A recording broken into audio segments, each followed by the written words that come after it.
आज हम 8 जनवरी 2025 के रैपिड 30 के क्वेश्चन करते हैं। तो सबसे पहला क्वेश्चन है, राष्ट्रीय आय लेखा प्रणाली के जन्मदाता कौन है? तो ये हैं ग्रेगरी किंग। ठीक है, ये ध्यान रखना है। राष्ट्रीय आय लेखा प्रणाली। टंकी में रखा पानी किसका उदाहरण है? मतलब ये टंकी है और इसमें पानी रखा है, मतलब प्रवाह नहीं हो रहा, इसका मतलब ये क्या है? स्टॉक है, स्टॉक। ठीक है ना।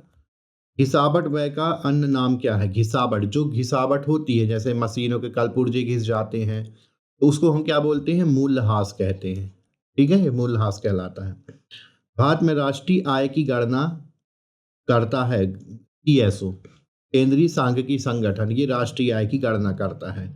भारत में राष्ट्रीय आय समिति का गठन किया गया था 1949 में, ये ध्यान रखना है, 1949 में। ये सब जो जितने भी क्वेश्चन थे, ये सब फैक्चुअल क्वेश्चन है ना। अब टिकाऊ वस्तुएं किसे कहते हैं? तो टिकाऊ मतलब जो लंबे समय तक चले, ऐसी वस्तुएं जिनका उपयोग हम लंबी अवधि तक कर सकते हैं, वो क्या कहलाती हैं? टिकाऊ वस्तुएं कहलाती हैं, है ना। तो ये कौन हो जाएगा? मकान, कार, टीवी, ये सब कौन सी वस्तुएं हो जाएंगी? टिकाऊ वस्तुएं हो जाएंगी। एक देश के सामान्य निवासी किसे कहते हैं? एक देश के सामान्य निवासी, तो एक देश के सामान्य निवासी वो कहलाते हैं जो उस देश में रह रहे हों और जिनके हित जो हैं उस देश से संबंधित हो। मान लो मेरे हित किसी देश से संबंधित है, मैं इंडिया में रह रहा हूं, तो मुझे पता है कि जो मेरा हित है इसी देश के अंदर है, दूसरे देश के अंदर नहीं है, है ना। मेरे को जो मौलिक अधिकार प्राप्त है वो इसी देश के अंदर प्राप्त है, मेरे संविधान के हिसाब से। माल सूची क्या है? माल सूची देखो, अविकृत निर्मित वस्तुएं, मतलब जो बिक्री नहीं हुई है जिनकी, लेकिन निर्मित हो गई हैं।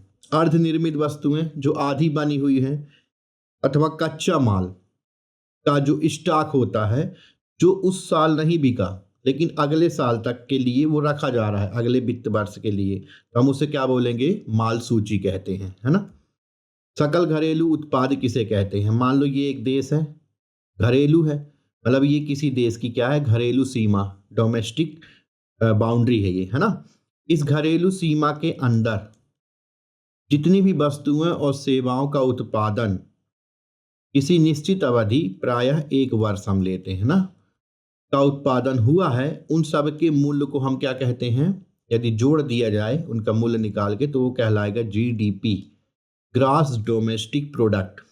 इसमें मूल्यह्रास भी शामिल होता है, क्योंकि ये ग्रॉस है, इसलिए जब हम इसमें से मूल्यह्रास घटा देते हैं तो ये नेट बन जाता है, एनडीपी, नेट डोमेस्टिक प्रोडक्ट बन जाएगा। ये कब बन जाएगा? जब हम जीडीपी में से मूल्यह्रास को क्या करेंगे? घटा देंगे तब, है ना।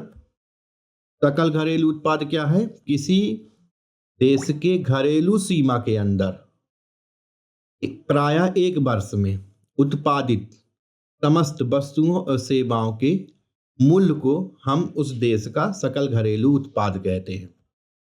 प्रति व्यक्ति आय किसे कहते हैं?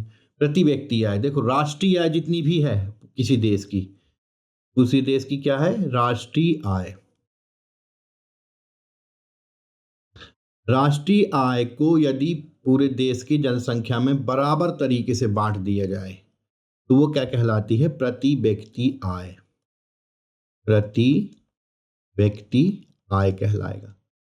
मतलब हम राष्ट्रीय आय को बांटना चाहते हैं किन में? देश की जनसंख्या, तो देश की जनसंख्या का भाग कर देंगे, देश की जनसंख्या। तो प्रति व्यक्ति आय क्या है? राष्ट्रीय आय। जब हम देश के सभी जनसंख्या में बराबर बांट देते हैं तो हम उसे प्रति व्यक्ति आय कहते हैं। कुल मिला के राष्ट्रीय आय को एक केक समझना है ना, केक। अब ये केक जितना बड़ा होगा, प्रति व्यक्ति का हिस्सा भी उतना ही ज्यादा होता जाएगा। तो राष्ट्रीय आय में जब देश की जनसंख्या का भाग कर देते हैं तो प्रति व्यक्ति आय निकलता है, ये ध्यान रखना है। Thank you. इस वीडियो के डिस्क्रिप्शन में मैंने टेलीग्राम लिंक दिया हुआ है, जिससे आप उस चैनल से जुड़ सकते हैं, जहां पर कि ये वीडियो और ये मटेरियल मैं डाल दूंगा।